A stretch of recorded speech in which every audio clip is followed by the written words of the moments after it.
सिन्दूरारुणविग्रहां त्रिनयनां माणिक्यमौलिस्फुरत्तारानायकशेखरां स्मितमुखीमापीनवक्षोरुहां पाणिभ्यामलिपूर्णरत्नचषकं रक्तोत्पलं बिभ्रतीं सौम्यां रत्नघटस्थरक्तचरणां ध्यायेत्पराम् अंबिकाम्। ఓం శ్రీమాత్రే నమః. హలో అండి, అందరికీ నమస్కారం. అందరూ ఎలా ఉన్నారు? మనం ఇప్పుడు జ్యేష్ఠ మాసాన్ని సంపూర్ణంగా పూర్తి చేసుకున్నాం కదా. తర్వాత జ్యేష్ఠ మాసం తర్వాత వచ్చేటువంటి మాసం ఏంటంటే ఆషాఢ మాసం అన్నమాట. ఈ ఆషాఢ మాసానికి సంబంధించినటువంటి విశేషాలని నేను ఇంతకు ముందు పోయిన సంవత్సరం కూడా వీడియోలో మీకు తెలియజేశాను. మనకు తెలుగు నెలల ప్రకారం ఒక్కొక్క మాసానికి పేరెందుకు వస్తుందో కూడా మనం చెప్పుకుంటూనే ఉన్నాం. పూర్వాషాఢ ఉత్తరాషాఢ నక్షత్రాలు కనుక పౌర్ణమి రోజు వస్తే దానికి ఆషాఢ మాసం అనమాట. అదే శ్రవణ నక్షత్రం కనుక పౌర్ణమి రోజు వస్తే శ్రావణ మాసం. ఇట్లా మనకి ఒక్కొక్క నక్షత్రము పౌర్ణమి రోజు ఏ నక్షత్రం అయితే ఉంటుందో దాని పేరుతో ఆ మాసాన్ని పిలవడంగా పరిగణించబడుతుంది అనమాట. కాబట్టి ఈ ఆషాఢ మాసానికి పూర్వాషాఢ ఉత్తరాషాఢ నక్షత్రాల్లో ఏ నక్షత్రం అయినా సరే పౌర్ణమి రోజు వస్తే దానికి ఈ ఆషాఢ మాసం. అయితే ఈ ఆషాఢ మాసం అనగానే మనందరికీ కూడా మొదటి నుంచి మనం చిన్నప్పటి నుంచి గుర్తొచ్చేది ఏంటంటే తొలేకాదశి పండుగ. ఈ ఆషాఢ మాసంలో విశిష్టమైనటువంటి పండగ ఏంటంటే తొలేకాదశి. దీని నుంచే మనకి పండగలన్నీ కూడా ప్రారంభమవుతాయి అన్నమాట. తొలేకాదశి ఇంకా ఈ మధ్య అంతే, ఇంతకు ముందర ఉన్నాయి కానీ అంత ప్రాచుర్యంలో లేదనమాట. గత కొంతకాలంగా ఈ ఆషాఢ మాసం మొదలుపెట్టి ఆషాఢ శుద్ధ పాడ్యమి నుంచి నవమి వరకు కూడా 9 రోజులు మనం ఈ వారాహి నవరాత్రులు అని చెప్పి చాలామంది విశేషంగా జరుపుకుంటూ ఉన్నారనమాట. ఇంతకు ముందర ఎవరో ఉపాసకులు మంత్రోపాసకులు అలాంటి వాళ్ళు మాత్రమే వీటిల్ని నిర్వహించుకునేవాళ్ళు. ఇప్పుడు సామాన్య ప్రజానీకం కూడా సాత్విక భావంతో ఈ వారాహి నవరాత్రుల్ని చేసుకోవడం అనేటువంటిది జరుగుతుందన్నమాట. ఇంకా ఆషాఢ శుద్ధ పౌర్ణమి, ఇది గురు పౌర్ణమిగా చాలా మనం చక్కగా జరుపుకుంటాం అనమాట.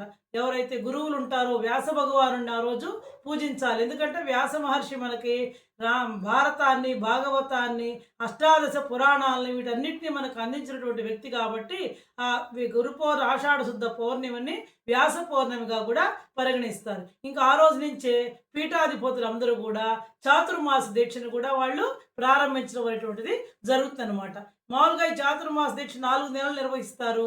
కానీ కాలానుగుణంగా ఒక పక్షాన్ని ఒక మాసంగా తీసుకొని ఒక 2 నెలల పాటు, అంటే పక్షము 4 పక్షాలు వస్తాయి కాబట్టి 4 నెలల లెక్కన ఆషాఢ శుద్ధ పౌర్ణమి నుంచి ఈ పీఠాధిపతులందరూ కూడా చాతుర్మాస దీక్షను కూడా వాళ్ళు ప్రారంభించడం అనేటువంటిది జరుగుతుందన్నమాట. ఇంకా ఈ ఆషాఢ మాసంలో ఎలాంటి శుభకార్యాలు అనేటువంటివి ఉండవు కాబట్టి ఎక్కువగా భగవద్ ఆరాధన అనేటువంటిది ఉంటుందన్నమాట. గురువుల్ని పూజించడం, తొలేకాదశి విష్ణుమూర్తిని పూజించడం, ఇట్లా మహాశివరాత్రి, ఇంకా అమావాస్య, ఇవన్నీ మనకు తెలిసినటువంటివే కదా. ప్రతి నెలలో వచ్చేటువంటి చతుర్దశి తిథి, కృష్ణపక్షంలో వచ్చే చతుర్దశి తిథిని మహాశివరాత్రి. అదేవిధంగా శుక్లపక్షంలో అయినా కృష్ణపక్షంలో అయినా సరే ప్రదోషకాలంలో త్రయోదశి ఉంటే దాని మహాప్రదోషము అని చెప్పి మహాశివుడికి విశేషంగా అభిషేకాలు నిర్వహించడం. అదేవిధంగా అరుణాచలంలో కూడా ఈ ప్రదోషకాలలో త్రయోదశి తిథి రోజున నందీశ్వరుడికి విశేషంగా అభిషేకం కూడా నిర్వహించడం జరుగుతుంది. దీన్ని ప్రత్యక్షంగా భక్తి ఛానల్ వాళ్ళు కూడా లైవ్లో చూపించడం అనేటువంటిది జరుగుతుంది. ఇంకా అసలు ఆషాఢ శుద్ధ విధియ ఆ రోజున అసలు ప్రపంచ ప్రసిద్ధమైనటువంటి, మొదట మీకు చెప్పాను నేను, చార్ధాము, పెద్ద చార్ధామ్ అని చెప్పి పూరి జగన్నాథ స్వామి యొక్క రథయాత్రను కూడా ఆ రోజు ప్రారంభించడం అనేటువంటిది జరుగుతుందన్నమాట. ఇవన్నీ కూడా ఈ ఆషాఢ మాసంలో మనం జరుపుకునేటువంటి పెద్ద పండుగలు, విశేషాలు, ఉత్సవాలు అన్నమాట. ఇప్పుడు వారాహి నవరాత్రుల గురించి చాలా క్లుప్తంగా వివరిస్తాను మీకు. ఏంది అంటే ఈ వారాహి నవరాత్రుల్ని చెయ్యాలా వద్దా, చెయ్యొచ్చా చేయకూడదా, అమ్మో అవి చేస్తే అని భయపడాల్సినటువంటి అవసరం అయితే లేదండి. చెయ్యాలా వద్దా అనేటువంటిది అది మీ వ్యక్తిగత ఇష్టం. మీకు చెయ్యాలని చూడ, అమ్మవారిని ఎప్పుడు ఆరాధించినా తల్లి బిడ్డల్ని శపిస్తుందే చెప్పండి. కాబట్టి మనం ఎలాంటి భయపడాల్సినటువంటి అవసరం లేదు. ఇప్పుడు మన అమ్మే ఉంది, ఒక్కోసారి కోపం వచ్చి మనల్ని దండిస్తుంది, అంత మాత్రాన అమ్మ దగ్గరికి పోకుండా ఉంటామా? అమ్మని మనం ప్రేమించకుండా ఉంటామా చెప్పండి?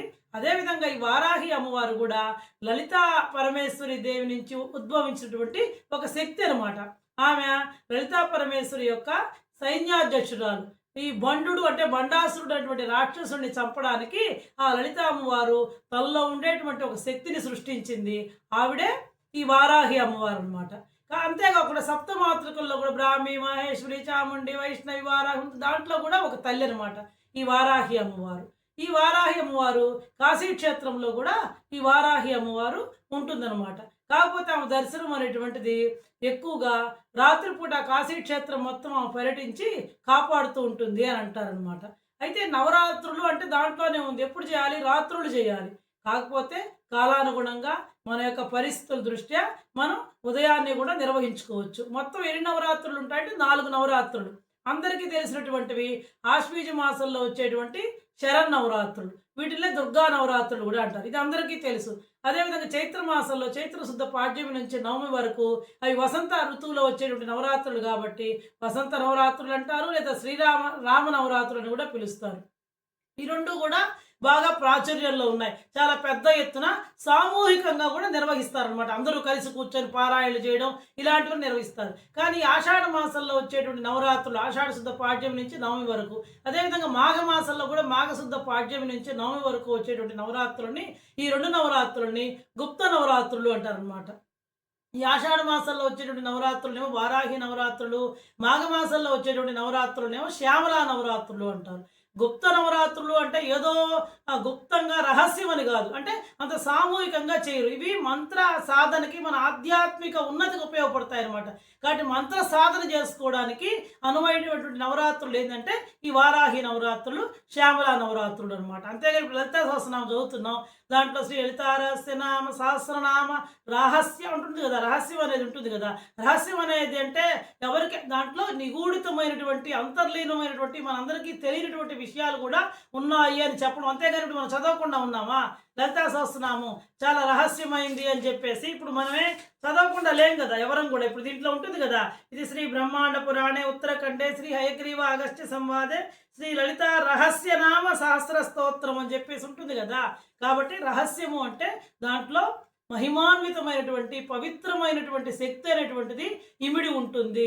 మనకి సామాన్య మానవులకి దృగ్గోచరం కానటువంటి అర్థాలు కూడా దాంట్లో ఉంటాయి. ఒక్కొక్క పదానికి మహత్తరమైనటువంటి అర్థాలు, భాష్యాలు పండితులకు మాత్రమే అవి అర్థమవుతాయి అన్నమాట. అది రహస్యనామం అంటే. కాబట్టి అలాంటి వాటిల్ని తప్పు లేకుండా గురుముఖతగా నేర్చుకొని చదవాల్సి ఉంటుంది. అది అంతేగాని అదేదో చేసేస్తే మనకేదో విపరీతమైన ఫలితాలు వస్తాయని కాదు. అని చేయలేకపోవచ్చండి. ఇప్పుడు మంత్రోపాసకులు వాళ్ళందరికీ మనం చెప్పాల్సినటువంటి అవసరం లేదు. శ్రీ విద్యా ఉపాసకులు అలాంటి వాళ్ళకి వాళ్ళు చక్కగా సాంప్రదాయబద్ధంగా మడి ఆచారంతో భక్తి శ్రద్ధలతోటి నిర్వహిస్తారు. కాబట్టి వాళ్ళకి మనం చెప్పేది ఏముంది? కలిసం పెట్టుకుంటారు, చేసుకుంటారు. ఏమీ లేనటువంటి మనలాంటి సామాన్య మానవులు కూడా చేసుకోవచ్చా అంటే చేసుకోవచ్చు, తప్పు లేదు. అది మీ వ్యక్తిగత అభిప్రాయం. మీ ఇంట్లో వాళ్ళు, మీ పెద్దలు, ఇప్పుడు మీ అత్తగా పెళ్ళి అవుతుంది అమ్మాయికి, మీ అత్తగారిని అడిగి ఆమె చేసుకోవచ్చు అంటే చేసుకోవచ్చు.